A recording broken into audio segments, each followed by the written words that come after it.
恩典嘅源頭，我哋嘅天父。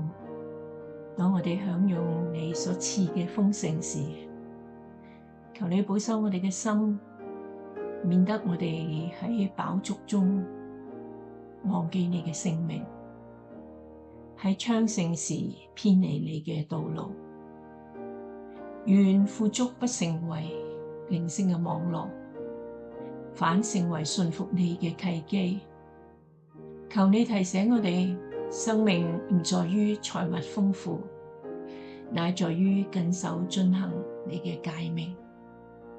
當我哋飽嘗你嘅供應時，求你喚醒我哋對你話語嘅渴慕，幫助我哋以感恩嘅心活喺你嘅面前，喺富足中存敬畏，喺昌盛中受真道。